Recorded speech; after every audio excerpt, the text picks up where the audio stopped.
l'intérieur de cette invite de commande, pour donner le projet en question, je dois taper git load et l'URL en question. Je n'ai pas copié, je retourne à l'URL, je copie, git load l'URL et j'appuie entrée. Donc, moi, ça m'a fait cette erreur parce que j'ai déjà ce répertoire en local. Donc, cela ne va pas passer. Donc, pour ceux qui n'ont pas ça en local, vous pouvez lancer ça et ça va télécharger une ressource et vous allez avoir ça de vous. Maintenant, pour certains, en voulant effectuer Git clone, cela va lancer des erreurs parce que Git n'est pas forcément installé sur votre machine. Donc, pour installer Git, vous allez vous rendre sur le site de Git et télécharger Git chez vous. Donc, vous allez rendre sur Git desktop et ici, c'était de télécharger GitHub pour pouvoir utiliser Git de la même façon que moi, c'est que je l'ai fait ici. Donc, après avoir récupéré mon projet de façon locale, je vais entrer à l'intérieur de mon projet. Donc, pour entrer à l'intérieur de mon projet, je vais entrer CD pour change directory afin de rentrer dans mon projet, le nom de mon projet. Donc, friendly. Donc, je rentre à l'intérieur et je tape code qui est mon éditeur de code afin de rentrer à l'intérieur. Donc, après avoir tapé ça, mon éditeur de code va s'ouvrir avec le répertoire contenant directement le code qui a déjà été implémenté. Donc ici, c'est un template. Tout est pratiquement fait, donc vous n'aurez pas à vous prendre la tête sur l'implémentation, le code HTML et CSS. Vous allez simplement utiliser les requêtes avec un Firestorm. Donc, ça a été fait en sorte qu'on ne doit pas vous prendre la tête. Donc, ici, je vais un peu vous expliquer un peu la structure de ce projet. Donc, ici, ce projet est hébergeable et utilise un Fire Hosting. Donc, étant donné que Fire Hosting n'est pas vraiment l'objet de cette section, on ne va pas vraiment présenter cet aspect aujourd'hui. Donc, je vais entrer à l'intérieur de mon projet afin que vous puissiez voir. Donc, je vais dans script. Et dans le script, ça, c'est un peu le code qui a déjà été réalisé. L'appel de fonction.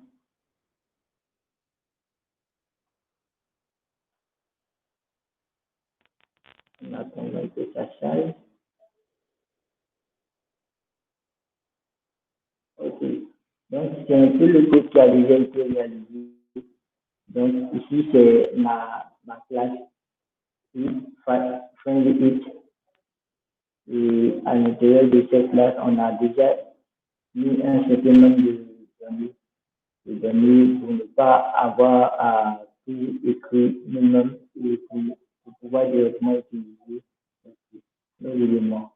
Donc, ici, c'est l'affichage de nos vues.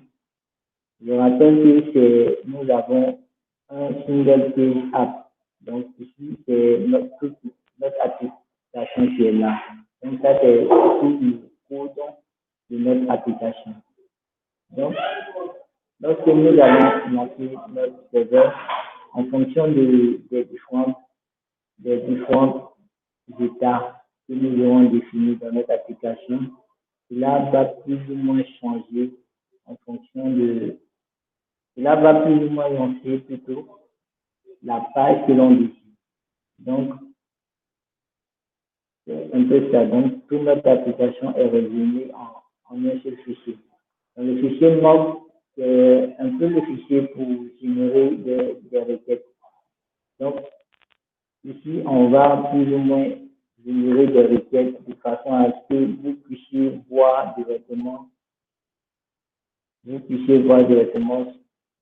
contenu des requêtes avec les données qui ont été intégrées ici dans Framework App. Donc, les données sont récupérées ici et sont passées à travers cette fonction. Et cette fonction va générer plus ou moins plusieurs requêtes pour enregistrer nos données. Donc, pour pouvoir utiliser Firestore, nous allons nous rendre sur npm et on va essayer d'installer Firebase CLI. Donc, Firebase CLI, je viens sur la doc et ici, sur la documentation, on nous présente en plusieurs moyens de pouvoir installer Firebase CLI. Donc, il y a la première manière qui est l'exécutable. Si nous sommes sur Windows, nous pouvons cliquer ici. Si nous sommes sur Mac OS, nous cliquerons ici. Et dans le cas où nous sommes sur une distribution Linux, on va cliquer sur ce bouton ici. Maintenant, pour ceux qui ont NPM, qui est un outil de gestion des dépendances de Node.js JavaScript, on va cliquer ici pour avoir la commande qui va nous permettre de télécharger Firestore chez nous.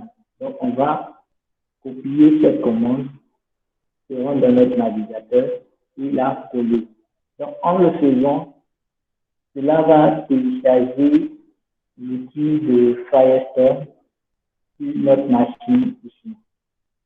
Donc, on aura Firestore dans notre machine et on pourra, en fonction de nos besoins, lancer la requête que nous désirons faire. Donc, cela va prendre plus ou moins de temps en fonction de votre connexion.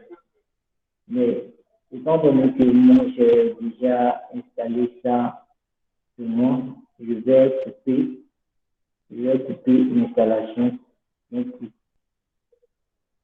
Sinon, si vous n'avez pas Firebase plutôt installé chez vous laissez et vous attendez la fin de cette installation. Donc, je coupe. Oui. Et le tiret G ici nous permet d'installer Firebase de façon globale. Donc, je n'ai pas vraiment à être dans mon projet pour pouvoir lancer la commande en Firebase. Donc, grâce au fait que j'ai installé de façon globale avec ce tiret ici. Donc, j'ai lancé Firebase et lorsque je lance Firebase, je dois normalement pouvoir avoir accès à tout ce qui est possible de aligner avec Firebase CLI.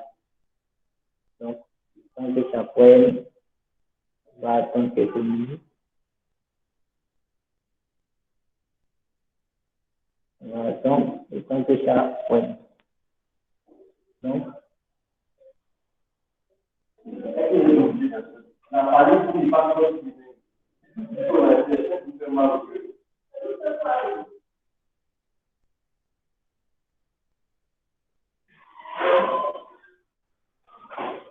voilà. Ok. Donc, ça a lancé la commande de Firebase de Firebase. Ici, on voit plus ou moins les différentes commandes qu'on peut lancer depuis cette commande. Donc, avec cette commande, on peut paramétrer notre application. Dans le cas où on développe une application mobile avec Firebase App, Android, SH, SHA-1 pour avoir l'empreinte numérique de notre application. On peut récupérer nos bases de données. On peut aussi paramétrer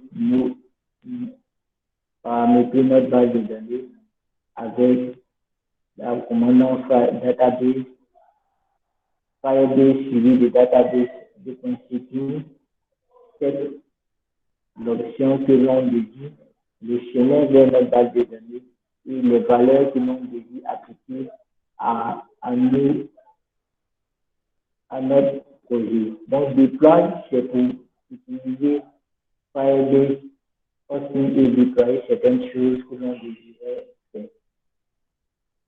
Donc, ici, c'est un peu la liste de à peu près tout ce qu'on pourrait utiliser avec Firebase. OK. Donc, après avoir installé FireLight dans notre projet, on va utiliser cette commande, la commande login. Donc, login va nous permettre de nous loguer directement à notre interface Firebase. Donc, je tape Firebase login. Donc, en tapant Firebase login, OK, ici, parce que je suis déjà logué à mon interface Firebase, on ne me demande pas une autorisation. Dans le cas où vous n'avez jamais eu à réaliser cette opération, vous allez avoir une interface qui va sortir peut-être dans l'un de vos navigateurs. Et là, vous devez autoriser Firebase à pouvoir avoir accès à vos différents projets que vous avez peut-être déjà créés dans la console. Donc ici, en faisant Firebase login, je suis automatiquement logué à mon interface et je peux directement accéder ici à tous les projets de Firebase. Donc, je vais essayer de voir la liste de mes projets en tapant Firebase en project list. Donc, Firebase project 2.list.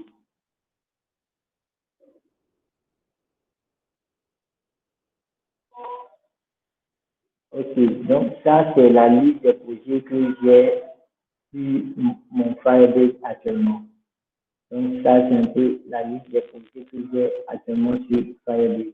Maintenant, dans le cas où vous voulez utiliser l'un de vos projets Firebase, donc, nous allons utiliser ici celui que nous avons créé, qui est le troisième de cette liste. On va utiliser la fonction de Firebase suivie d'une option. Donc ici, on va utiliser Firebase use-add. Donc, lorsque je tape cette commande, j'ai aussi la liste de tous mes projets que j'ai sur la console de Firebase.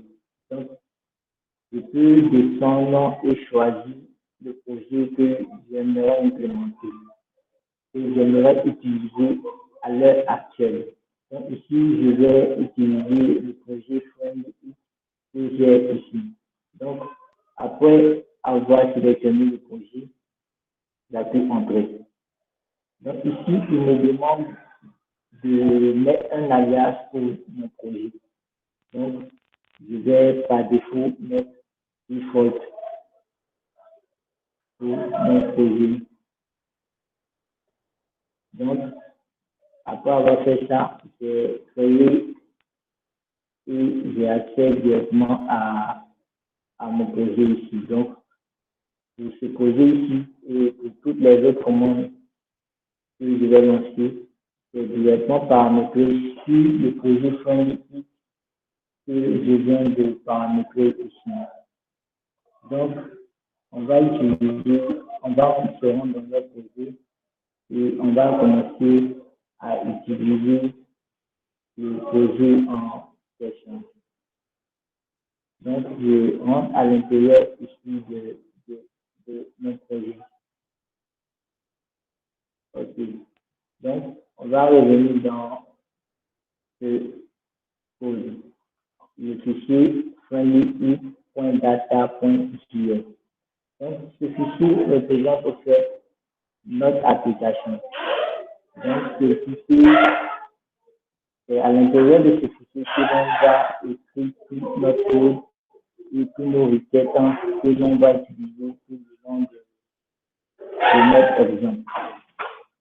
Donc, pour lancer tout d'abord mon projet, pour lancer le projet que j'ai ici, je vais utiliser Firebase Shell qui est là.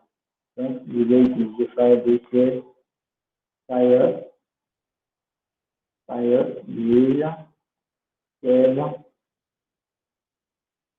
et je lance.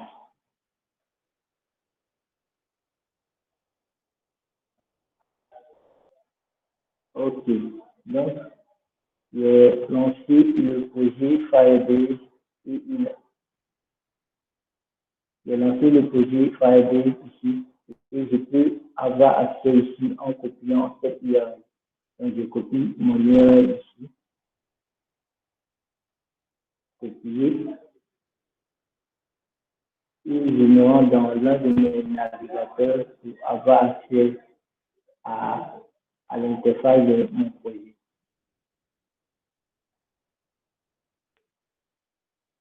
OK.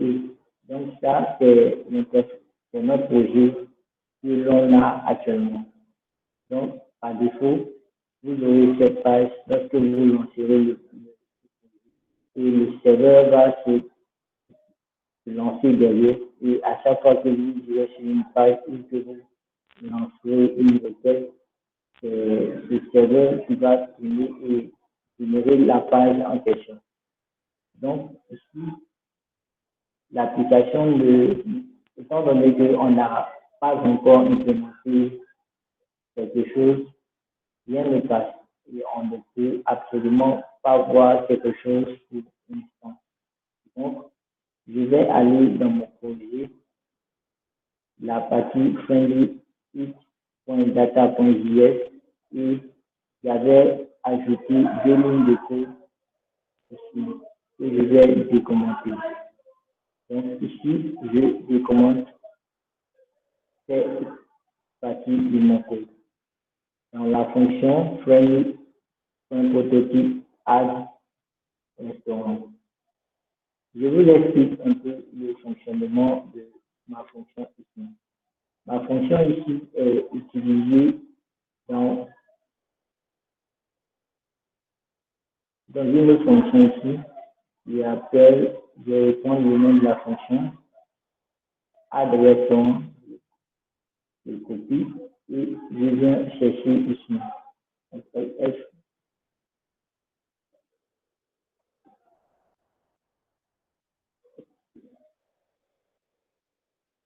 OK, ici. Donc ici, ça va utiliser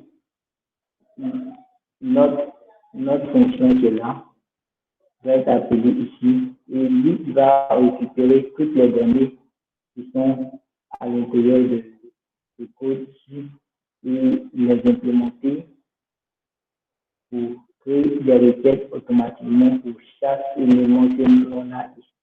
Donc, c'est ce que fait notre fonction ici. Donc, les données ici sont passées et pour chaque donnée que nous avons ici, on va créer un enrichissement. C'est ce qui va faire notre code.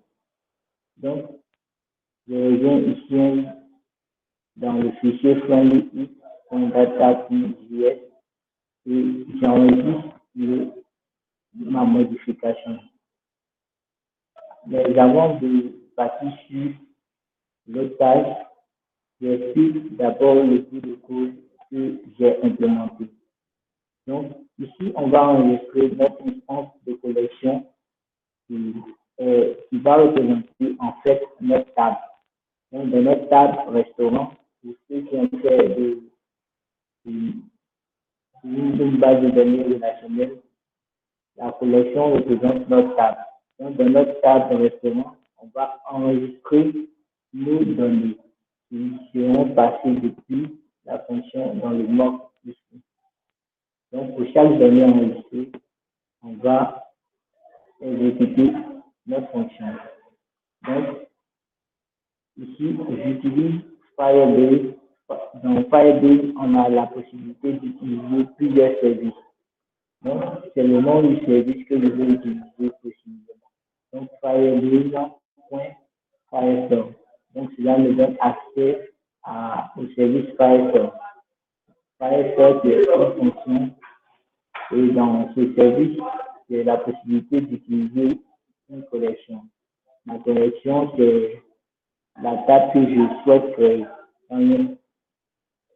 Avec Firebase, on n'est pas vraiment obligé de créer notre table avant de démarrer. Lorsque je crée ma collection, cela va se créer automatiquement sur l'interface de Firebase.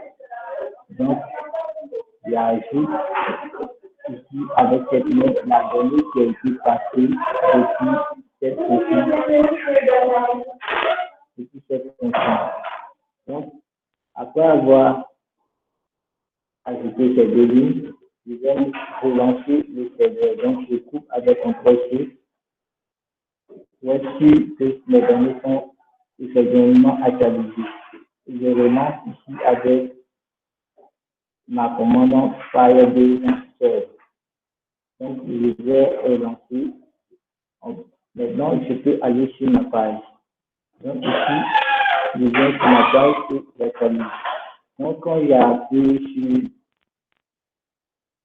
sur ce bouton, cela va enregistrer plusieurs enregistrements, va déclencher plusieurs enregistrements qui vont s'enregistrer dans ma console de mon projet que j'avais défini. Donc, je viens dans la console ici et j'actualise.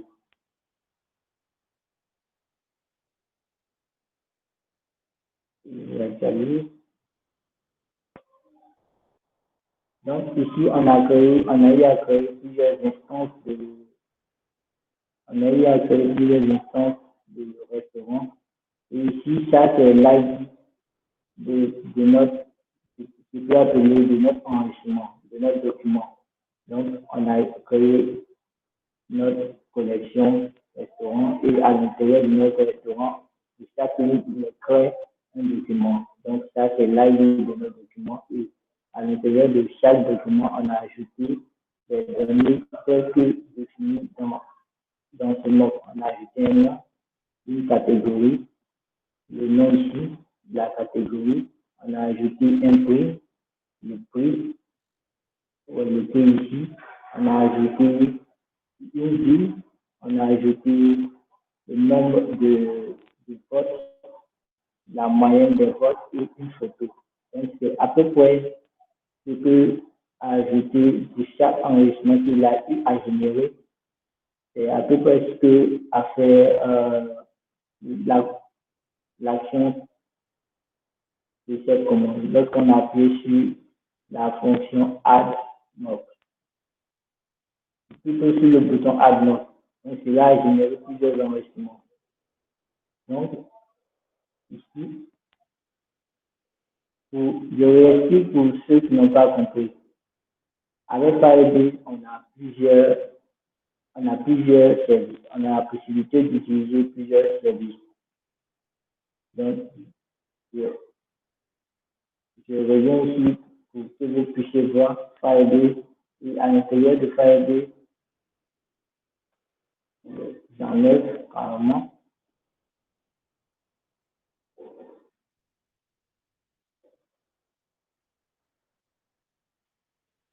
Donc, à l'intérieur de Firebase, je peux utiliser Firestore.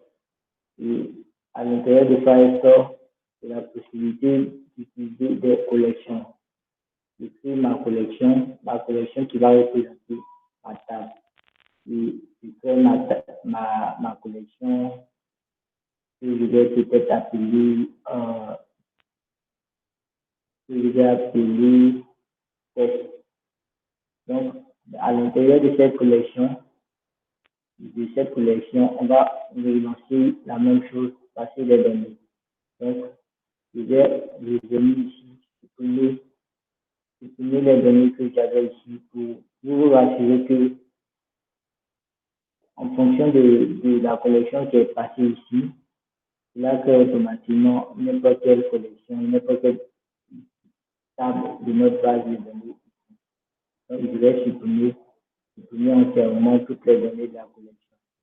Donc, pour être sûr qu'on ne se trompe pas, on reprend le nom de notre collection qu'on doit inscrire ici. Donc, après avoir inscrit ça, je peux supprimer de ma collection. Donc, je reviens sur l'application et je recharge. Donc, il y a plus Add. Je reviens sur mon interface et je recharge l'interface ici.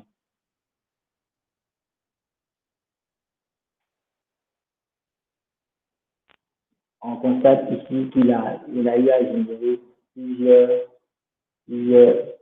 enregistrements dans la date que nous avons définie comme étant test. Donc, je vais revenir à l'ancien restaurant.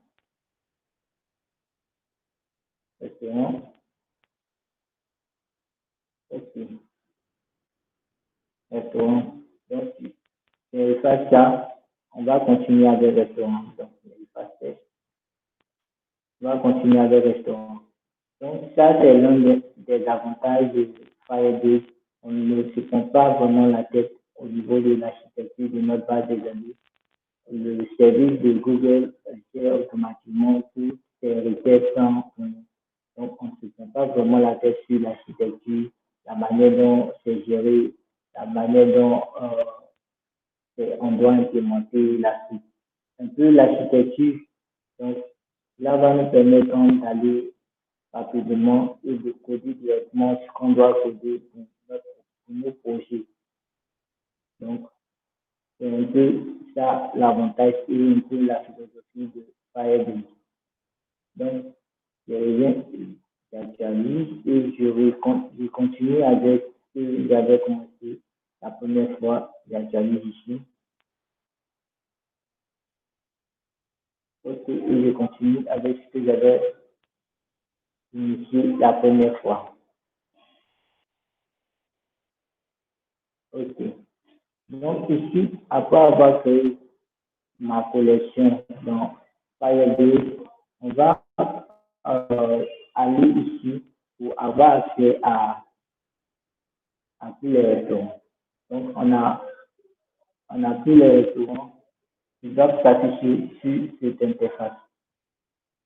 Étant donné que nous avons fait l'application en single page app, il ne récupère pas d'éléments. Parce que ce qui se passe en réalité, c'est qu'on essaie de voir si, tant que cette fonction n'est pas implémentée, c'est-à-dire tant que je ne mets pas vraiment du code à l'intérieur ici, il ne va pas vraiment afficher une interface des différents restaurants que nous avons créés dans la base de données ici. Donc, aucun de ces restaurants ne va s'afficher tant qu'on n'a pas vraiment défini cette fonction. Donc, on va commenter ce code que nous avons initialement préparé et que je vais mettre ici. Ici, j'ai pris avec Firebase et le JavaScript plus précisément, on a la possibilité de pouvoir chaîner des méthodes.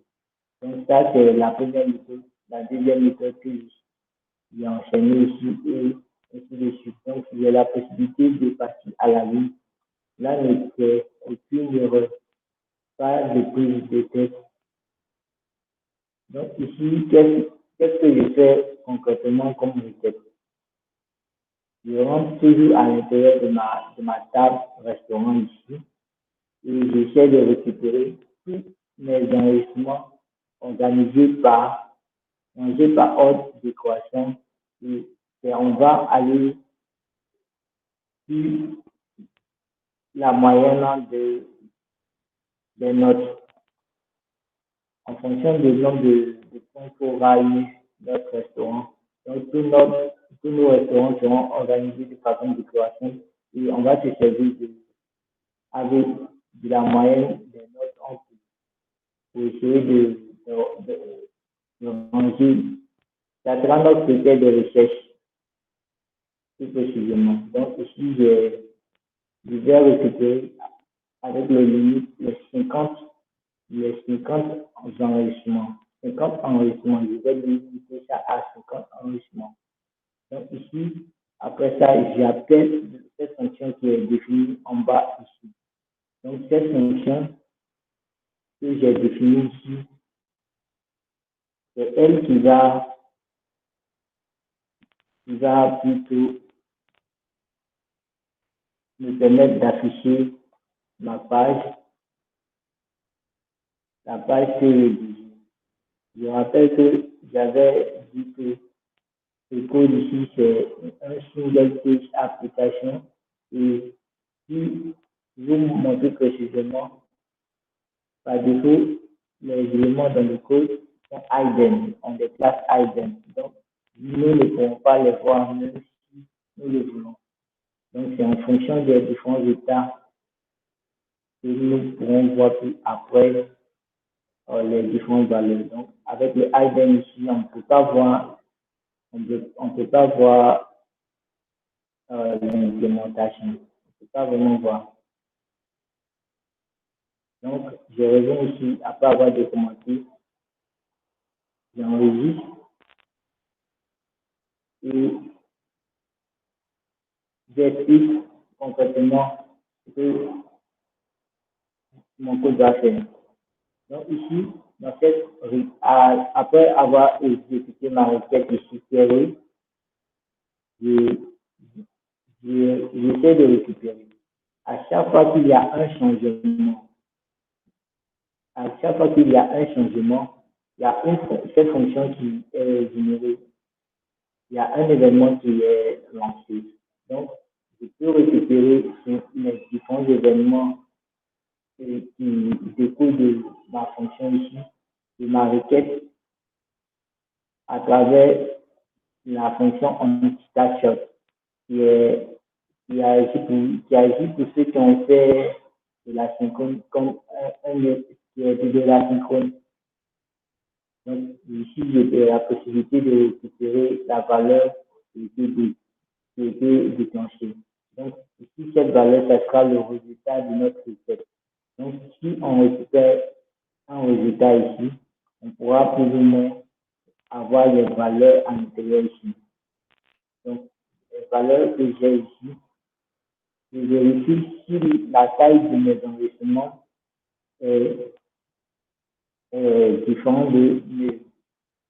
Si la taille de mes enregistrements est égale à 1000, alors j'affiche la page restaurant entier. C'est la première page que nous avons vue la première fois lorsque nous sommes connectés, où il n'était rien comme enregistrement. Maintenant, dans le cas où mes documents sont bel et bien définis, pour chaque document, je rentre à l'intérieur de chaque document ici, et pour chaque document, j'enlève la valeur de mot. Et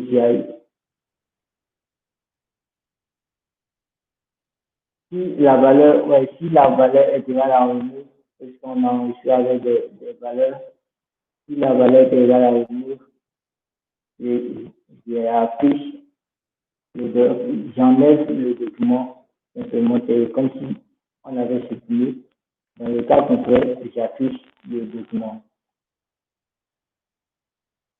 Donc, c'est ce qu'on a défini ici. Donc, après avoir fait ça, après avoir exécuté ça, je relance mon serveur ici, je le coupe d'abord. Je le coupe pour m'assurer que les données ont bel et bien pris et je relance avec Firebase Sales.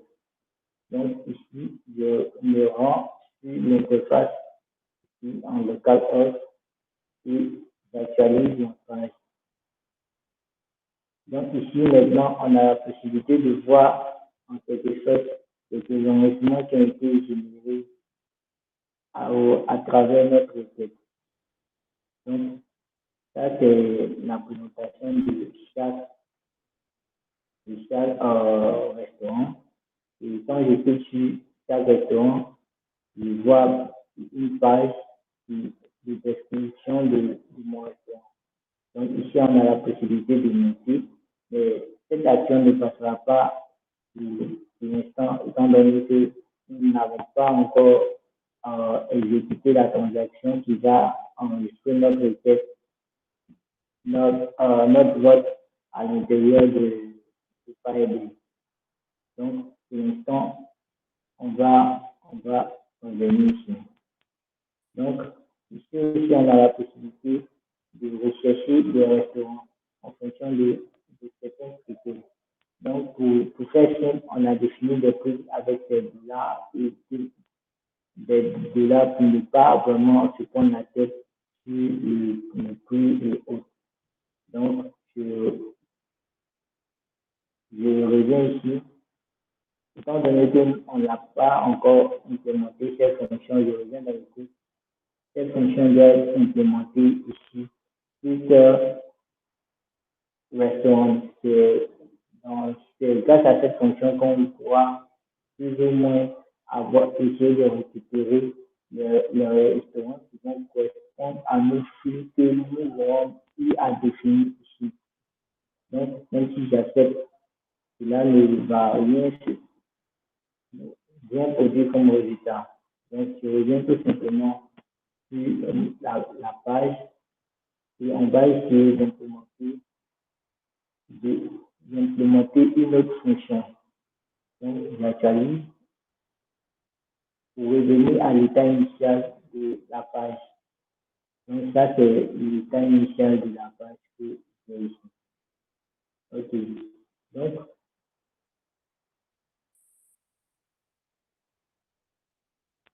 OK.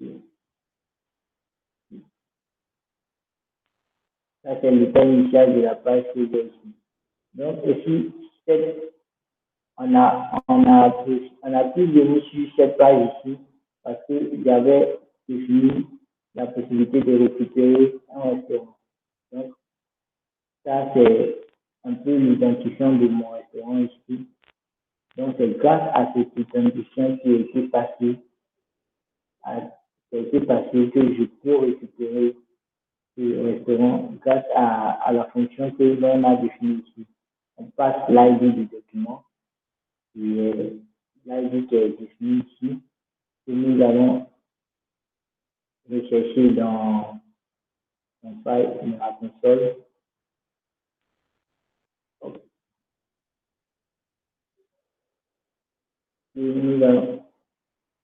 Je vais copier tout simplement le premier et je vais coller pour faire simple. Donc, je fasse tout, je colle et je relance. OK. Donc, il retrouve notre restaurant qui est lié à ça. Donc, ça, c'est best. Donc, pour ceux qui n'ont pas vu, je reviens encore sur la console. On va prendre un ID et copier ces valeurs. On voit ici comme catégorie café, ville Boston, Fire, ville. Donc, c'est ce qu'on va essayer de récupérer. Donc, je viens ici et je recopie une fois de plus dans l'URL l'identifiant de mon élément. Donc, ici, ça affiche bien l'identifiant. Donc, c'est grâce à cette fonction ici, Firebase Collection, l'ID du document get. Donc, la fonction get nous permet simplement de récupérer les données qui sont relatives à l'identifiant que nous avons passé à travers notre fonction. Donc, grâce à cette fonction, j'ai la possibilité de récupérer l'ID de mon élément. Okay. Donc, là maintenant, on va essayer d'activer les différents flux que nous avons définis ici. Donc, j'avais dit plutôt que les flux ne marcheront pas, étant donné que la fonction qui est relative à son traitement n'a pas encore été définie. Donc, le code ici, je vais le documenter ligne par ligne et on va implémenter ça ensemble. Donc ici, ça c'est grâce à cette fonction que j'arrive, grâce à cet fonctionnement de fonction que j'arrive à récupérer tous mes restaurants qui sont dans ma table. Donc, tous les restaurants. Donc ici, j'utilise Firefox et dans ma collection restaurant, il y a accès directement à ma collection restaurant que j'enregistre ici dans ma variable théorie. Une fois que j'ai enregistré ici, je peux essayer de faire un clic. Donc, je décommande. À l'intérieur de ma fonction, ici, ma fonction qui gère les requêtes avec les filtres, on a défini un paramètre des filtres. Le paramètre renvoie un tableau de filtres. Un tableau de filtres, un objet de filtre plutôt. Donc, dans cet objet de filtre ici, on a défini les catégories. Donc, on a défini si la catégorie est égale à une, il va lancer une requête qu'on avait enregistrée dans notre table restaurant, il va récupérer une requête et il va essayer de récupérer la catégorie où c'est égal pour vérifier que deux éléments ont la même valeur. En programmation, c'est la double égalité qu'on utilise pour vérifier que deux éléments ont la même valeur. Donc, il va utiliser égal, et après égal, on a la possibilité de récupérer la valeur de notre filtre. Donc, on met la valeur de notre filtre qu'on souhaite faire correspondre. Donc, ici, c'est filtre est égal à filtre qui a été passé depuis notre objet qui est là. Donc, on va essayer de. Ensuite, à l'objet qu'il a trouvé, il va envoyer ça à une vue. Donc, ma vue est celle qui est passée ici.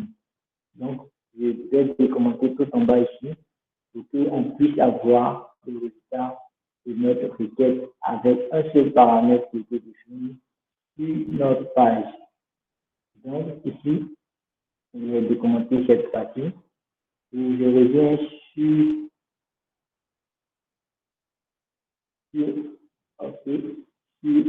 mon terminal pour couper et relancer afin de m'assurer que mes données ont bien pris. Donc, je relance mon serveur. Donc, sur cet exemple, on a essayé de voir et de récupérer des valeurs avec ici les restaurants avec un flux de catégories. Donc, on va essayer de récupérer un restaurant qui correspond à une catégorie en particulier. Donc, je viens ici dans la console. Dans la console, je vais sélectionner au hasard un ID de restaurant, un document, et je vais récupérer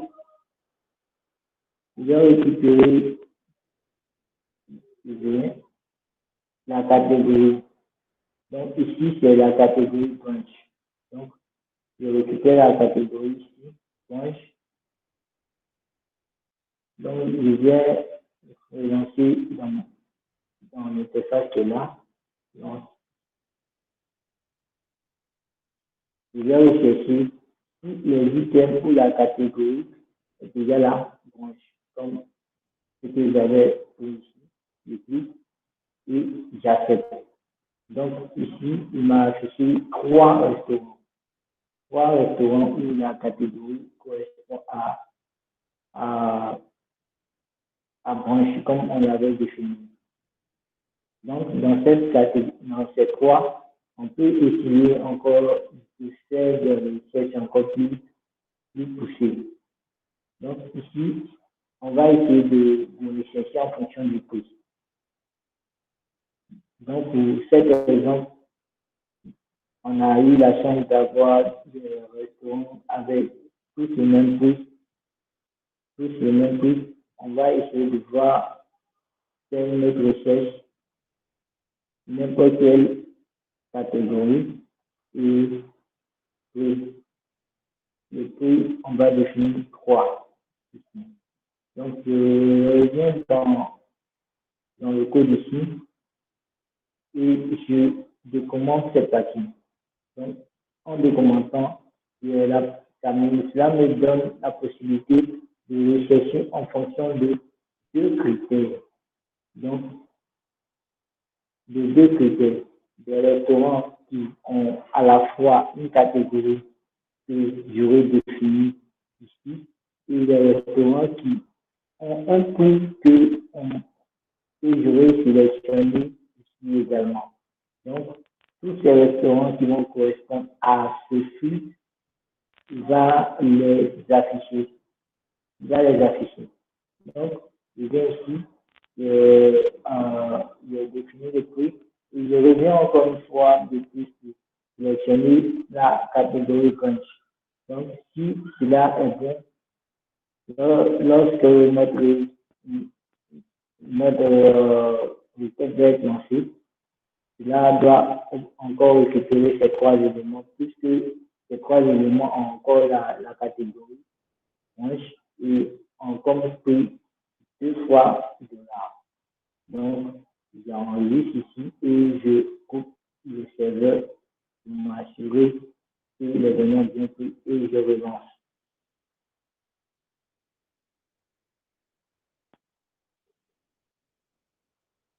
OK.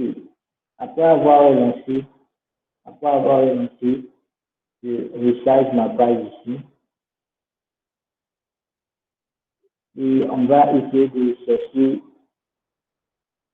comme on l'avait défini, des restaurants qui ont la catégorie brunch et qui ont un prix de 2 fois $. Donc, quand j'accepte, ça encore m'affiche ce dont on avait la première fois. Donc, après avoir eu ces trois éléments, on va tout simplement activer les autres switches afin de pouvoir utiliser les 4 switches à la fois. Donc, je décommente ici. Ici, c'est pratiquement toujours la même requête. Donc, ici, on vérifie l'égalité où la ville correspond à la ville qui a été passée à travers le site. Donc, ici aussi, c'est toujours la même requête. C'est toujours la même requête, mais à la différence ici, on va changer en fonction de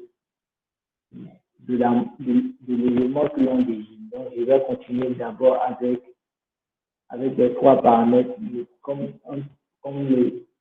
les paramètres de ville. Donc, ici, on va choisir un peu de ce qu'on a, la ville où c'est Denver. Donc, je regarde ici, il y a un qui est à Denver. Donc, je sélectionne Denver, et j'accepte. Les données n'ont pas pris parce qu'il n'est pas actualisé le serveur. Donc, je coupe et je relance. Je relance.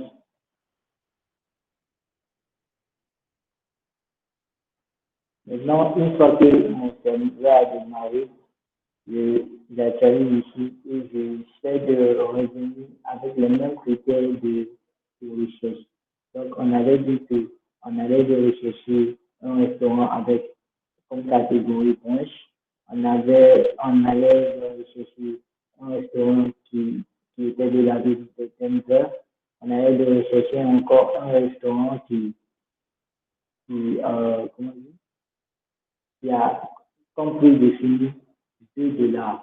Donc, ici, je reviens ici sur les différents critères brunch, location Denver. Donc, cela, ça doit nous afficher un seul élément. Donc, si la requête est bonne, OK. Donc, ici, on a notre élément en question, notre seul élément. Donc, ici, on a notre élément. Donc, la requête est bonne. Donc, si on veut encore pousser les choses, on a la possibilité de ranger nos éléments.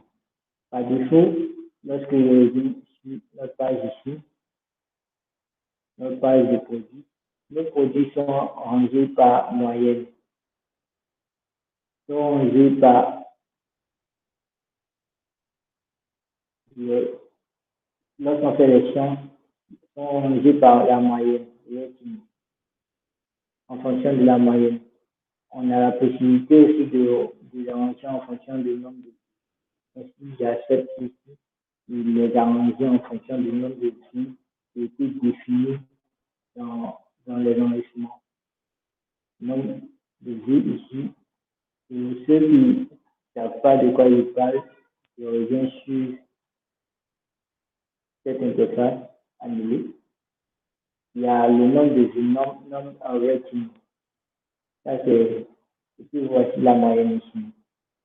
Ça, c'est le nombre de vues. Donc, ici, c'est le produit qui se nomme Best Shot selon les critères, étant donné qu'on a essayé de ranger en fonction du nombre de vues, en tout cas dans les dernières places. Donc, je vérifie ça en repartant sur le site. Je cherche Best Shot. OK. Il est dans les dernières places. Donc, on va rechercher un produit qui a, par exemple, Best. On va essayer de voir son nombre de vues qui a été défini dans la base de données.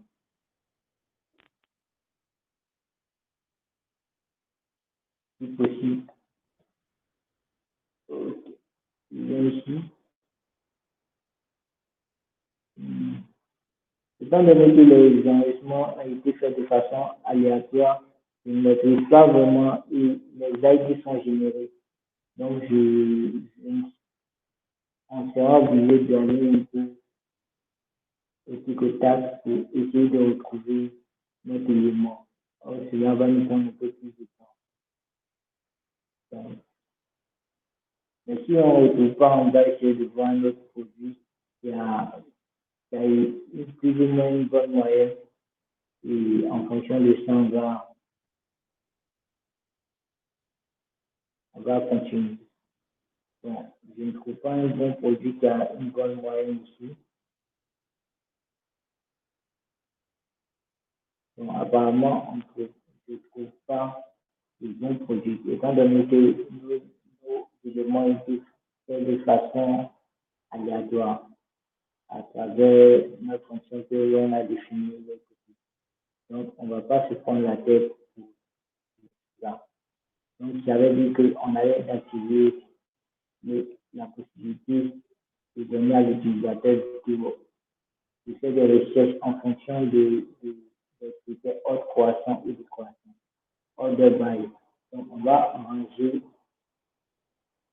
nos éléments qu'on aura reçus en fonction des critères du nombre de vues qui est en bas ici, du croissant. Donc, nos éléments seront rangés en fonction du nombre de vues du croissant. Ici, nos éléments seront rangés en nombre de la moyenne des notes de croissance. Donc, de ceux qui ont la plus forte note à la plus faible note. Donc, pour l'instant, aucun de nos produits n'a de note.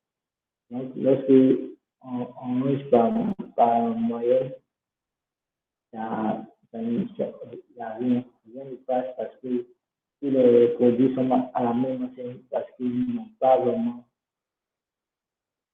de notes pour l'instant. Donc, c'est un peu ça. Donc, je vais essayer de ranger cette fois-ci, essayer d'activer cette partie nombre de vues. Donc, je coupe le serveur et je relance.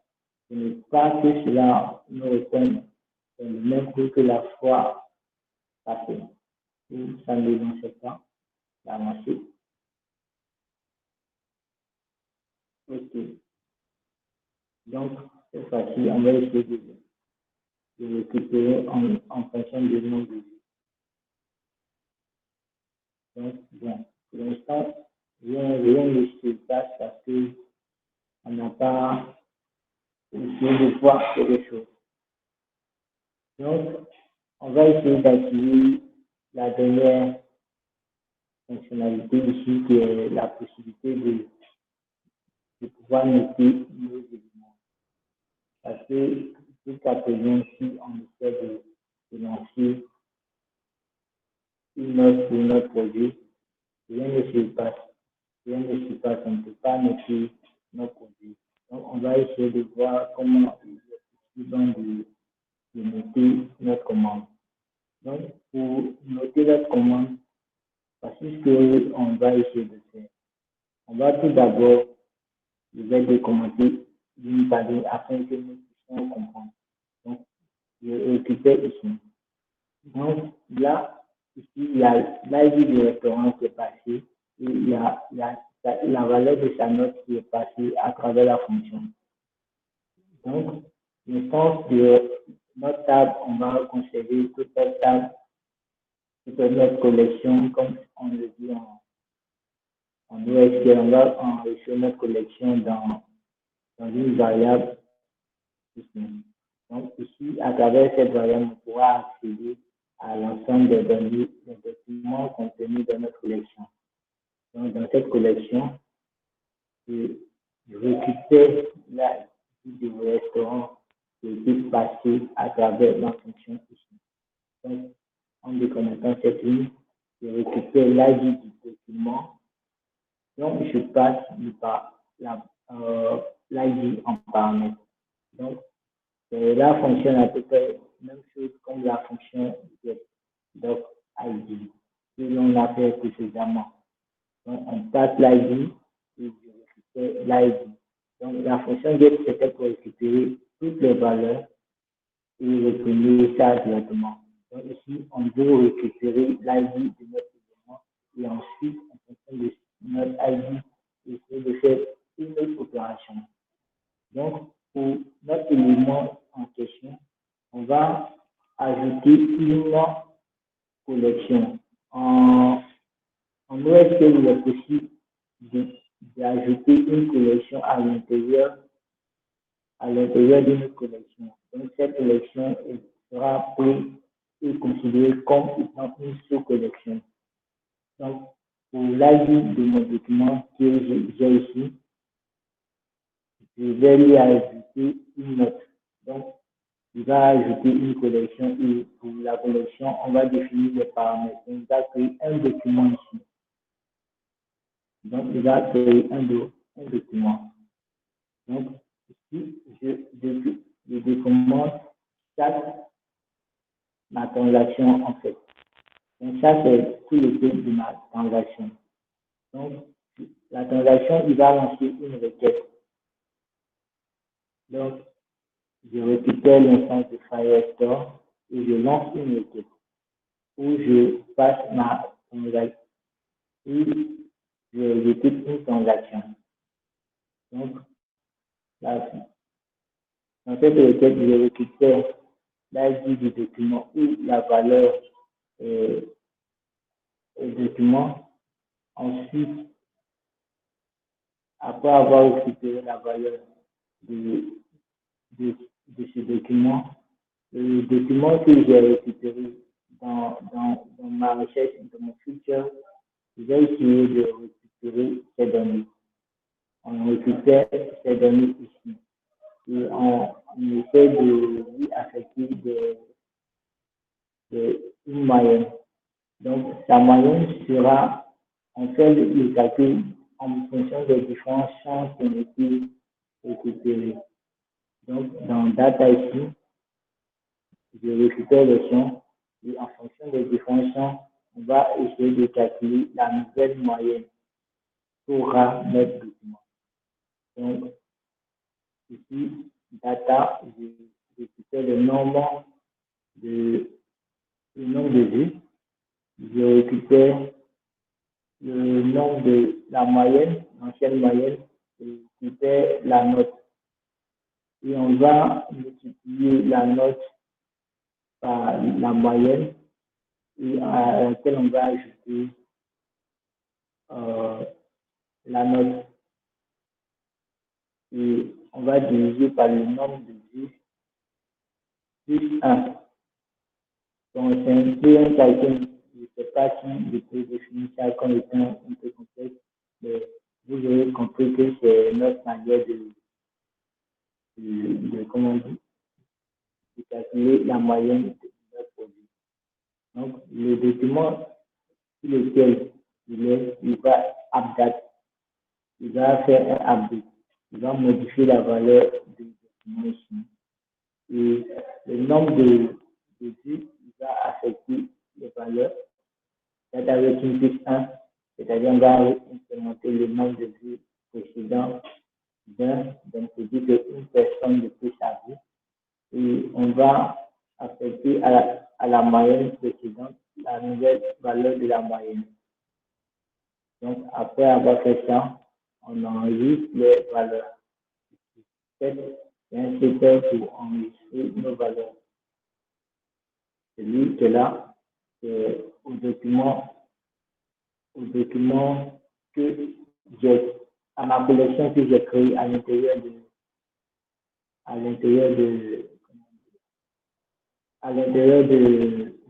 mon restaurant.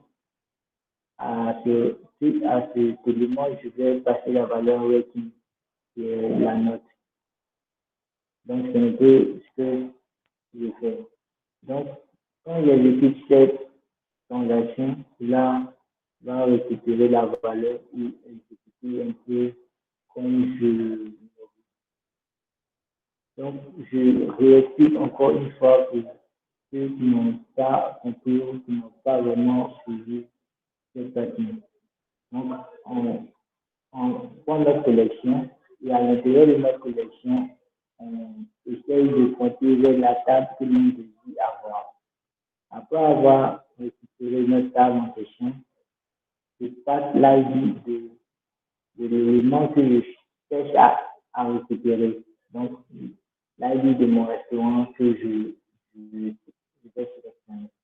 Donc, je vais sélectionner l'ID qui a été passé en paramètre de cette fonction. Et là, à l'intérieur de ce restaurant, je vais lui affecter spécifiquement pour le restaurant, je vais créer une note que je vais enregistrer dans une nouvelle collection qui sera une sous-collection de ma collection restaurant. Mais cela ne va pas modifier complètement la structure des autres enregistrements. Ça va seulement modifier la structure de l'enregistrement où l'ID est passé à l'intérieur de ma fonction ici. Dans cette nouvelle collection que j'ai ici, je crée ensuite un ID doc qui sera le nouveau document. Donc, ce nouveau document ici, c'est grâce à cette fonction que je fais à l'intérieur de la transaction concept et j'ai la possibilité de passer les valeurs à ma fonction et modifier et enregistrer directement les valeurs à travers mon document ici. Donc, quand je passe ici transaction.set ici, c'est comme si je passais maintenant les valeurs que j'avais voulu à mon document là. Donc, ici, on a dit qu'on fait une transaction. Donc, lorsque je lance une transaction, quand je lance une transaction, la transaction, je la récupère ici et j'essaie d'accéder à son document. Après, dans le feature, je récupère le document sur lequel je suis. Et dans le document sur lequel je suis, j'essaie d'accéder ensuite à ces données. Donc ici, dans la transaction, ça sera le document, le document sur lequel nous serons, ça sera le document qui est là, que nous avons créé à l'intérieur du restaurant. Donc, à ce restaurant, je vais lui passer cette valeur. Donc, la valeur qui a été passée ici, on va ensuite lui affecter la valeur et puis essayer de calculer la moyenne comme étant une définition. Donc, une fois que je fais ce calcul, maintenant, je fais une mise à jour du document. Donc, le document qui va être adapté, c'est la note de mon restaurant. Mon restaurant qui est passé ici. C'est lui qui va être mis à jour. Donc, je fais une mise à jour de mon document qui est là. C'est un peu ce que je fais. C'est bien, cela va paraître un peu compliqué, étant donné que on appelle un peu nos éléments un peu en désordre. Donc, c'est un peu, ça pourrait être un peu complexe pour certains. Donc, j'enregistre ce que je fais, je coupe le serveur pour m'assurer que les modifications auront bien pris et je relance le serveur ensuite.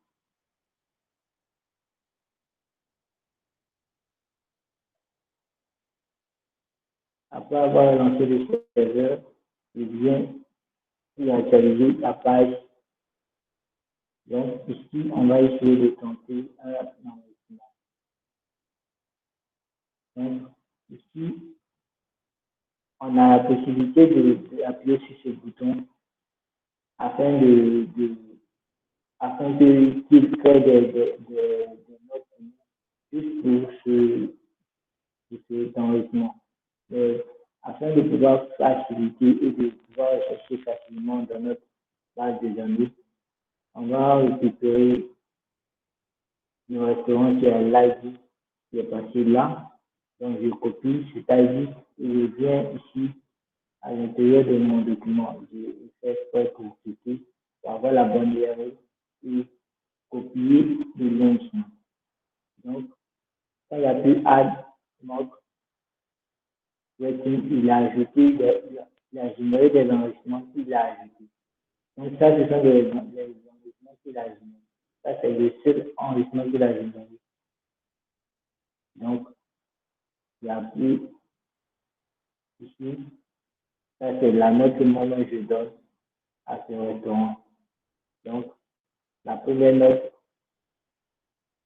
et la deuxième note, il a associé les deux pour donner une note comment on dit, à mon restaurant ici. Donc, c'est la moyenne des deux notes que j'essaie de faire pour affecter ça à mon document ici.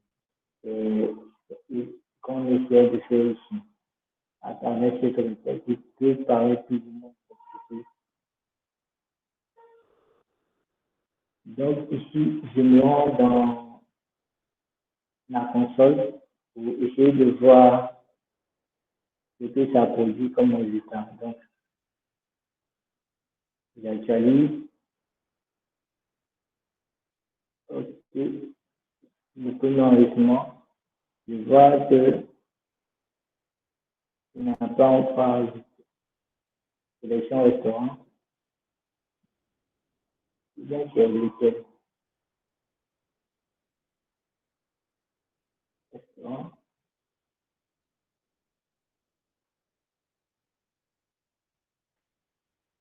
Là, il dit VFN. Je reviens ici. C'est pas le premier. C'est que on va essayer de prendre l'ID du premier plutôt. Donc, je copie. il copie l'ID et le relance afin de ne pas avoir à chercher, dans la liste. Ok. Donc, celui-ci, il ajoute des enregistrements et ok, les enregistrements qu'il a ajoutés, il essaie de venir voir ça ici. J'actualise, je viens le connecter maintenant. Ok. Donc, dans notre enregistrement ici, on voit qu'il a créé une sous-collection ici. Et dans notre collection ici, il a créé des documents, plusieurs documents. Donc ici, je regarde, là, on a 4 enregistrements qui ont été générés par notre nom. Donc, je reviens ici, ça c'est, là, j'ai donné 4 restaurants. Donc, quand je clique là, ça me donne un aperçu sur ce qu'il a été généré. Donc, ici, c'est un peu l'aperçu de ce qu'il a été généré avec comme information le test, la date. La date, c'est tout à l'heure, il a créé. User, c'est à cela il est de l'utilisateur. Et ça, c'est le nom qui a été utilisé pour générer. Donc, je vais moi-même essayer de faire un enregistrement afin que vous puissiez voir la différence entre mon enregistrement et un enregistrement que j'ai généré au préalable. Donc, après avoir enregistré, voici mon enregistrement qui se met tout en haut des autres. Donc, ça, c'est mon enregistrement que je viens de faire tout à l'heure. Et à l'intérieur de cet enregistrement, on voit plutôt anonyme web. Pourquoi anonyme web? En fait, pour les précédents enregistrements, lorsque je lançais avec le mock, je lançais plutôt, je loguais avec une personne et l'ID de cette personne, en fait, c'est cette personne qui le récupérait pour ajouter ici. Alors que quand je lance moi-même, étant donné qu'on n'a pas fait de système de login, on n'a pas vraiment la possibilité de m'inscrire notre nom et autres. Donc il nous log add anonyme, il permet aux anonymes de pouvoir enregistrer n'importe quel élément. On a pu le faire grâce à, au début, on était venu dans l'authentification, signing méthode ici, et on voit qu'il a enregistré notre ID ici. Donc, il a enregistré notre ID ici. Il a généré un ID pour nous afin que nous puissions, essayer de faire nos requêtes, nos demandes. Donc, c'est ça. Donc, je reviens sur la base de données.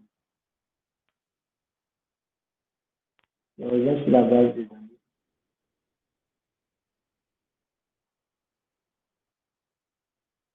Ok. Donc, ça, c'est la sous-requête. Et dans notre requête, il y a différentes valeurs. Donc, ça, c'est le dernier enregistrement que j'ai eu en fait tout à l'heure. Non, c'est pas ça.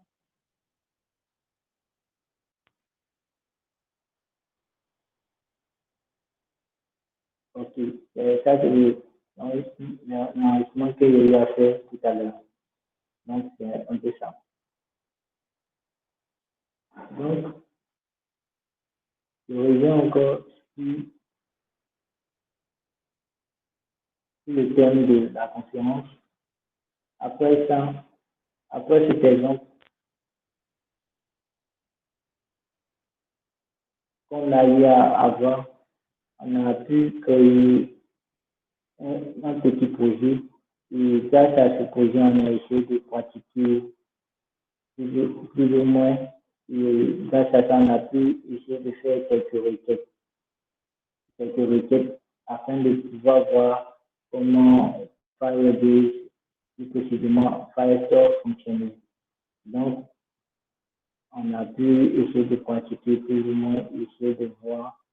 Et je vais revenir sur un autre truc afin de vous présenter peut-être d'autres ressources et d'autres liens, le cas échéant. Donc, peut-être d'autres personnes qui, qui utilisent peut-être d'autres technologies, peut-être comme Node.js, ou Python, et essayer de mettre un peu dans le répertoire ici, de Codeka, Firebase, des codes pour pouvoir vous présenter comment intégrer peut-être Firestore dans son projet peut-être Golang. Ça, c'est l'implémentation. Comment on fait en Golang. Donc, c'est un peu les explications et tout. Donc, de la même manière, essayer de présenter avec, avec Python. Donc, c'est à peu près la même chose avec Python, le cas de Flask. Donc, j'ai intégré Firebase. Ça, c'est un peu le processus pour, pour implémenter d'autres personnes qui utilisent des langages un peu différents. Mais pour chaque langage, l'avantage avec Firebase, c'est que la manière de faire les requêtes est plus ou moins la même. Donc, si vous avez défini votre manière de faire votre requête ici, dans un autre projet, en fonction du langage, vous pouvez peut-être réutiliser la même requête, la même manière d'écrire votre code ailleurs, dans un autre projet et dans un autre langage, en fonction des spécificités du langage sur lequel vous serez. Et puis, il y a mis quelques liens et quelques descriptions en bas, histoire de vous présenter peut-être des ressources au cas où vous voudrez approfondir un peu la chose. Donc, c'est un peu ça. Donc, ici, sur ce répertoire ici, vous avez un ensemble de liens, de liens GitHub afin de, de vous guider dans votre développement. Dans le cas où vous utilisez peut-être Android et que vous voulez peut-être connecter votre projet Android et votre application Firebase, vous avez différents outils ici, iOS, au cas où vous utilisez les jeux avec C++, ou vous faites du développement serveur, que vous utilisez les fonctions qui sont définies ici de Firebase, En tout cas, j'essaie de mettre un lien assez riche. Et prenons exemple d'un lien qu'on va sélectionner également. Under Firebase, ça vous redirige vers un autre lien qui va vous expliquer comment implémenter Firebase avec le langage ou le framework ou l'outil que vous aurez choisi.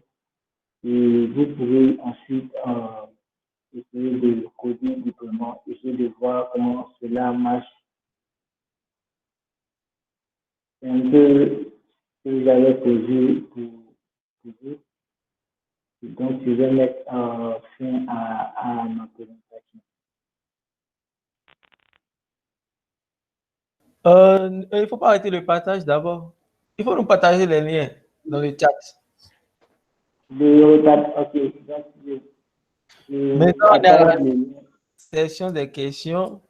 Tous ceux qui ont des questions, veuillez mentionner ça dans le chat ou si vous voulez, vous pouvez prendre la parole. Question. Question.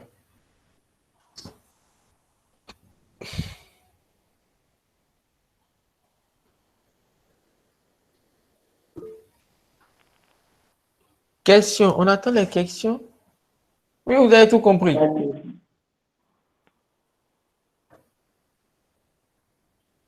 Vous avez tout compris, c'est ça? Attends. Non, les gars, Moi, j'ai une posez des... question. Ah. Oui, monsieur. Posons-nous. Oui, Pour la monsieur. présentation au niveau pour Firebase, c'est super intéressant. Moi, j'ai une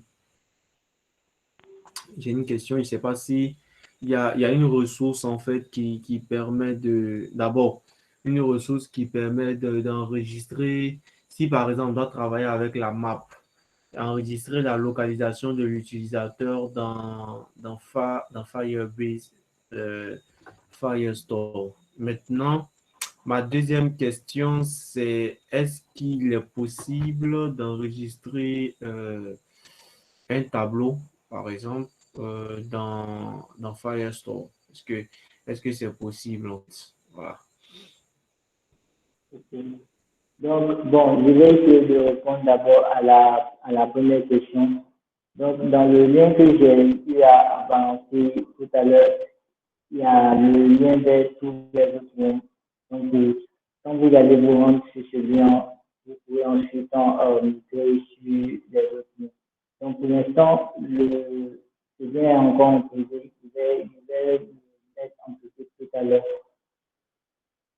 Donc, pour répondre à la première question, je vais venir sur le premier lien qu'il y avait, sur lequel il y avait eu à cliquer, qui est un Ok. peu un ensemble de. Ouais, le lien ne fonctionne pas. Si tu peux ramener les liens, en fait, là, ce serait bon. Non, je vais mettre en même temps en privé afin que vous puissiez accéder à ça. Donc, je reviens. Oh non, le lien, ça fonctionne. C'est pas que c'était en privé. Donc, il va mettre ça en public. Privé.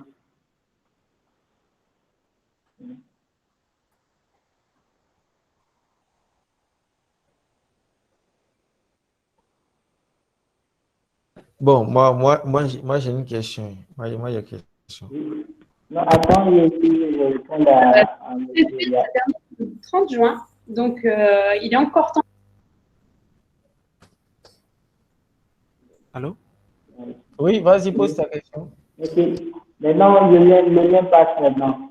Maintenant, pour la localisation, c'est GeoFire. Pour la localisation, comme M. Yara avait posé la question, je reviens dans Home. Code.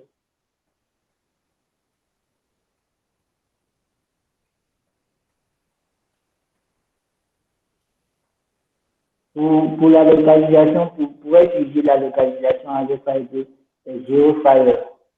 Donc, si on utilise GeoFire, on a la possibilité de pouvoir enregistrer nos données de type géographique à l'intérieur. Donc, pour vous présenter un peu, GeoFire revient ici dans la ressource et je tape GeoFire. GeoFire. Donc, GeoFire for JavaScript ici. Donc, ici, je clique et ici, on a plus ou moins une implémentation. On nous indique comment utiliser GeoFire avec Firebase. Et puis, la seconde question, monsieur, vous pouvez la répéter, s'il vous plaît. Oui, la question, en fait, concernant les tableaux. C'était des tableaux, en fait, parce que Firebase, c'est du NoSQL et l'affichage se fait avec des documents, collections et tout ça. Mais est-ce que des tableaux, est-ce qu'on peut enregistrer des tableaux, on peut enregistrer des données sous forme de tableaux bien organisés, comme si, en fait, c'était une table SQL. Maintenant, je vais profiter pour poser une autre question aussi. Bon, d'accord, faut répondre à ça et puis après, je vais poser une autre question. Ok, donc Firebase, c'est une base de données NoSQL. Donc, avec les bases de données NoSQL, on a la possibilité d'enregistrer des données comme dans le format JSON. Donc, je peux enregistrer un document JSON directement dans ma base de données. Donc, cela va marcher sans problème.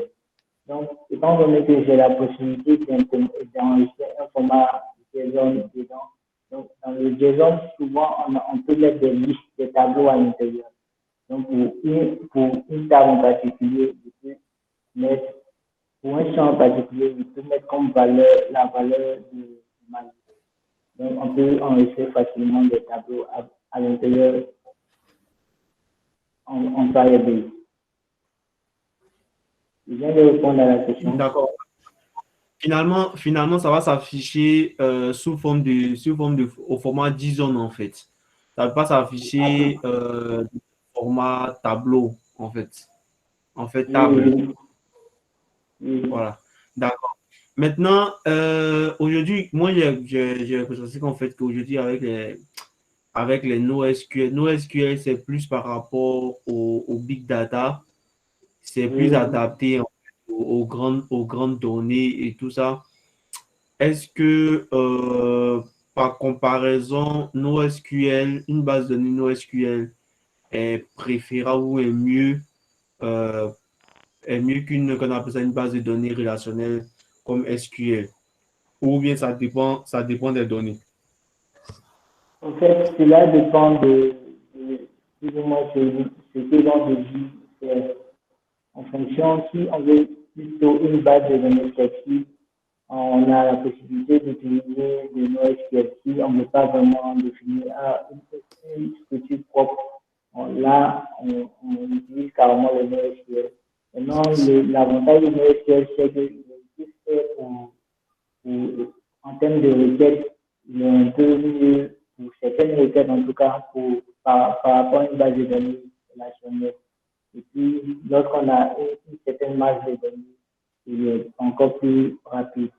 Donc, c'est un peu l'avantage du NoSQL là. Donc, cela va plus ou moins dépendre de ce que vous comptez faire à l'intérieur de votre projet. En fonction de si vous voulez être un peu, avoir la liberté de vos champs, vous pourrez utiliser le NoSQL. Si vous avez peut-être une grosse base de données, vous pourrez utiliser le NoSQL. Et en tout cas, ça dépend de ce que vous allez utiliser et ce à quoi va répondre votre projet.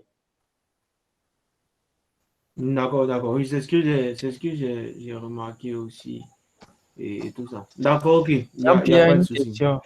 Jean-Pierre, tu peux parler?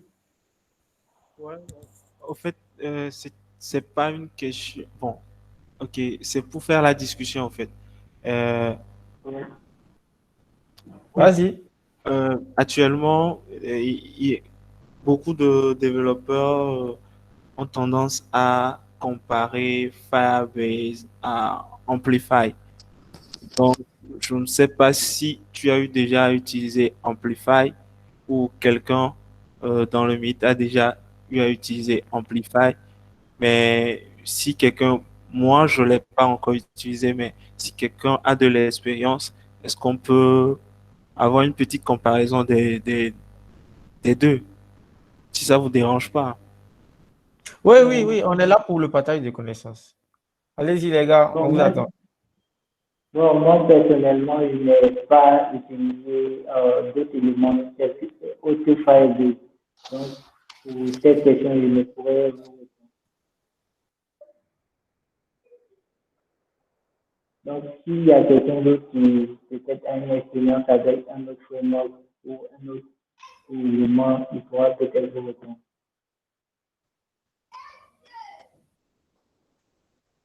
Il n'y a pas quelqu'un qui a déjà entendu parler. Moi, j'ai jamais entendu. C'est la première fois que j'entends parler de ça, en fait. Donc, du coup, j'ai pas trop de. Je sais même pas, je sais pas. C'est la Amplify, première fois que. Comment c'est on appelle ça? Tu AMP. peux, tu peux écrire ça dans le chat en même temps, hein. On va voir. C'est pour AWS.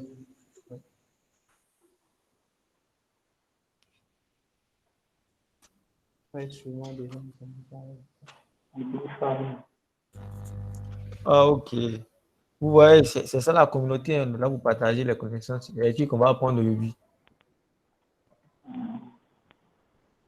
Ah ouais, c'est quoi AWS? Oui, c'est pour AWS. Ouais. Je suis tombé sur la comparaison par hasard sur un site la dernière fois. J'ai j'ai- j'ai- j'ai égaré le lien. Si je le trouve, je le partage. Et, Ok, super. Mais quand tu as lu, Jean, tu en penses quoi? Qu'est-ce que tu peux nous dire à propos de ça? en gros, bon, je suis pas allé dans les détails. J'ai juste vu qu'il y a actuellement, vu que c'est un nouveau truc, il y a plein de personnes, il y a plein de promotions qui se fait là-dessus, sur Amplify. Euh, mais question technique, c'est pour ça que je posais la question, voir si euh, Kwame a déjà eu à utiliser ça. Parce que et la plupart des personnes qui utilisaient Firebase, la plupart actuellement préfèrent Amplify. Donc c'est un peu ça. Oh là.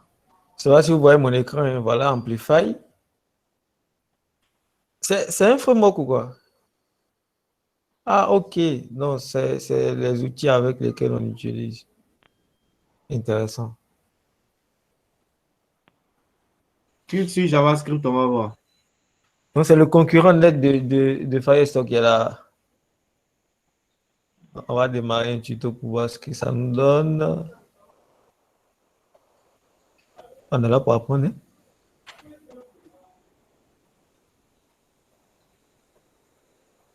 Now that you've created your AWS account, we can install and configure the AWS Amplify CLI. If you've not already installed Node.js and NPM, follow the link on the Get Started page to install them both. To install the CLI, we can run npm install-g at aws-amplify/CLI. Now that the Amplify CLI has been installed, we can run amplify configure. This will open up the AWS console. Once you're logged into the console, you can jump back to the command line. Next, we'll be prompted to specify the AWS region. For me, that's US East 1. Now we have the option to specify the username of the new IAM user we're about to create. I'll give mine the username of Amplify user. When we press enter, this will open up the IAM dashboard in the AWS console, pre-configured with the username that we specified in the command line setup. Here we can click Next Permissions, Next Review, and finally, we can click Create User. When the user is created, we'll be given an access key ID and a secret access key. We're only given the secret access key once, so if you would like to keep this and reference it later, go ahead and download the CSV file. We'll next need to copy the access key ID to our clipboard. Back at the command line, we can now paste our access key ID into the prompt. Next, we'll also copy the secret access key, go back to the command line, and paste the secret access key into the prompt. Now we'll be asked if we would like to update or create the AWS profile on our local machine. For the profile name, I'll just leave this as default. Now the Amplify CLI has been configured, and we can begin initializing new projects.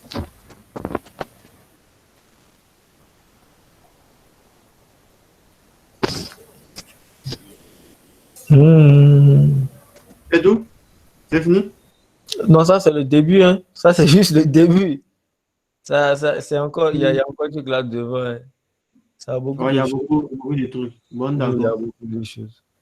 Bon, nous, on reste chez Firebase. Donc, à partir. Yeah, ça ne m'égame pas même. Ah non, mais la technologie, il faut toujours savoir. Même si on n'utilise pas, au moins, il faut savoir le jour, peut-être tu sois en train de travailler sur un projet, et puis tu vas voir que l'un est plus bénéfique que l'autre, ou bien on va t'imposer ça. Qui sait? Non, mais c'est intéressant.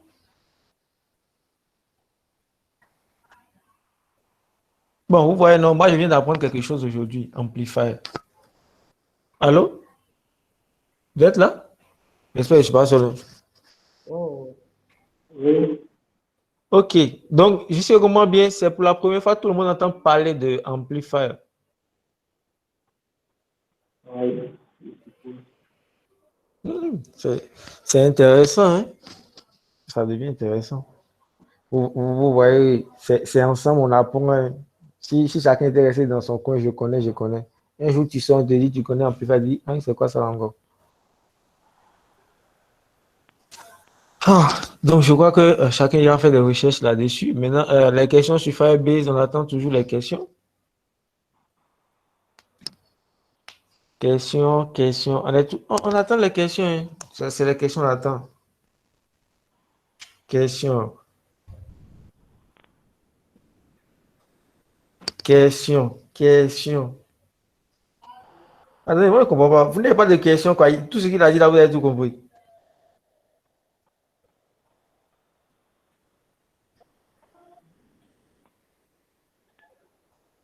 Allô? Vous êtes là avec moi ou bien je suis seul? Allô? Moi, je suis là, mais les autres, là, ils me demandent s'ils sont là avec nous. Allô? Nous sommes là avec toi, nous sommes là. Ah, Allô? ok. Ok, allez-y, allez-y. Je pense que s'il y a plus de questions, on pourra stopper tranquille. Hein. Ça veut dire qu'en fait que c'est bien passé, le message est bien passé tranquille. On donne les informations par rapport à demain aux prochaines sessions et puis c'est bon. Demain, c'est notre DS. Mais j'ai une question. Oh, vas-y, c'est ça, on attendait là. Kwame, dis-moi, est-ce que, bon, pour une application de tontine, par exemple, une application de tontine, euh, pour moi, dans ma tête, là, actuellement, ça demande beaucoup de choses à gérer côté back-end. Je pense qu'avec Firebase, ça serait easy, ça serait facile. C'est en rapport avec ce que la question de Armel avant, tu vois, un peu avec les trucs de table et tout. Bon, pour l'application des campings, l'idéal, bon, c'est d'utiliser peut-être, bon, cela va dépendre plus ou moins de ce que vous désirez réaliser à travers votre application. Donc, comme je l'avais dit. Maintenant, l'avantage avec Firebase, c'est que vous n'allez pas totalement vous prendre la tête sur peut-être l'organisation et l'architecture de votre projet. Vous allez seulement que gérer peut-être que des requêtes. Donc, vous allez seulement réfléchir aux requêtes et vous allez simplement les implémenter et tout va passer. Donc, c'est un peu l'avantage avec Firebase. Donc, je suppose aussi que pour un projet de cantine, c'est quelque chose qui n'est pas vraiment aussi complexe. C'est pas, bon, vous pouvez utiliser n'importe quel type de base de données là.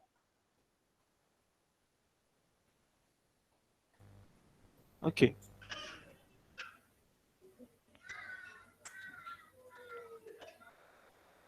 Question. Ça vous satisfait? Oui, oui, c'est bon, merci. Bon, moi j'ai une question. Hein. Moi, j'ai une question. Oui. Moi, je voulais savoir, hein, est-ce qu'avec Firebase, là, on peut faire les blogs, par exemple, genre, vu que sur Firebase et sur Firebase même, là, je dis plutôt Firebase. Est-ce qu'avec Firestore, on peut faire les trucs de blog, là, vu que sur Firebase même, là, on n'accepte pas du PHP. Donc, quand tu as développé ton truc, c'est seulement HTML, CSS, JavaScript. Maintenant, si tu as envie de développer un site web pour quelqu'un et tu veux, genre, rendre ça dynamique, au lieu de tout faire modifier le code, genre, tu fais un tableau, la personne y remplit, puis automatiquement, comme les blogs là, genre, ça s'affiche sur le site là-bas. Est-ce qu'avec Firebase, c'est possible, genre, d'écrire un long contenu comme pour les blogs là? Et Firestore. Donc, pour répondre à ta question, je disais que avec Firebase, il n'était pas possible de créer ça avec un autre langage que le JavaScript. Donc, pour ça, je dis que c'est pas vraiment vrai, parce qu'avec Firebase, on peut utiliser tout langage, on peut utiliser utiliser comme langage de web, Python, Golang, en tout cas, plein de langages. Donc, par rapport à ça, on peut aussi utiliser PHP. La documentation de PHP avec Firebase est plus ou moins complexe en fonction de votre compréhension. En tout cas, vous pouvez utiliser la même chose que vous êtes capable de faire avec n'importe quel élément classique, vous pouvez également le faire avec Firebase. En fait, moi, je parle de héberger sur Firebase même. Quand on veut mettre un fichier .php sur Firebase hosting, là, ça passe pas. Vous parlez de l'hébergement. Oui, voilà. Donc, je vais héberger le site sur Firebase et puis je vais utiliser Firestore. C'est comme un blog, au fait. Oui. Bon, pour l'hébergement, personnellement, je n'ai jamais hébergé de site sur Firebase. Donc, par rapport à cela, je ne pourrais vous répondre. Ok. Maintenant, pour les contenus comme des tests longs, comme pour les blogs là, est-ce qu'on peut mettre ça dans Firebase? On peut les mettre sur Firebase. Firestore plutôt. Il peut prendre n'importe quel contenu, n'importe quel type de contenu. Ok, ça marche.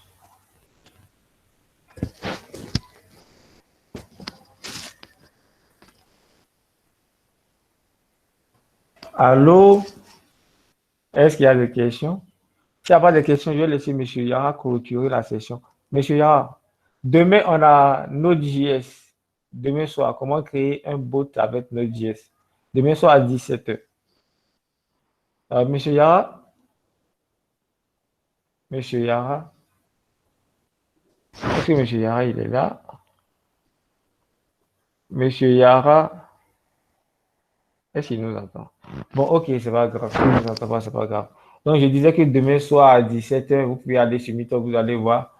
Donc, on a la session de Node.js, créer un bot avec Node.js, un bot pour Telegram.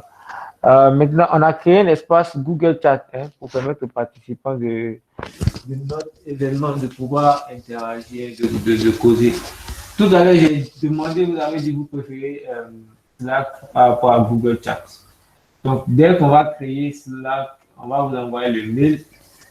Bon, on va envoyer ça par, comment on appelle ça, le mail pour tous ceux qui sont abonnés au Meetup de JDJ Bassa, vous allez recevoir un mail où on va vous donner le lien du Slack. Comme ça, vous allez intégrer Slack. Puis d'abord, on pourra poser facilement. Comme vous préférez Slack par rapport à Google Chat. Donc, sur ce, je vous souhaite une bonne soirée et je tiens à dire merci à notre speaker. C'est pas facile. Trouver du temps pour venir animer, il est pratiquement 21h. On finit de travailler dans la journée, puis venir présenter dans la soirée, c'est pas facile. Surtout qu'on ne nous paye pas pour ça. On ne le paye pas pour ça. Il a décidé de venir partager ce qu'il connaît avec nous. Donc, vraiment, merci pour le temps que tu nous as accordé. Et merci à tous ceux qui ont participé aussi. C'est pas facile aussi. Je suppose que les participants aussi sont dans le même cas que notre speaker. Ils ont fini de travailler dans la journée, puis dans la soirée, on venir encore sur des formations. Donc, on n'a pas tout le temps le temps, puis le fait de dégager un peu de son temps pour venir sur ces genres de sessions. C'est vraiment pas facile. Donc, je tenais à remercier tout le monde pour votre participation. Donc, on se dit à demain, 17h pour Node.js. On va voir Node.js demain soir. Donc, sur ce, je vous souhaite une bonne soirée et bien de choses à la famille. Bye.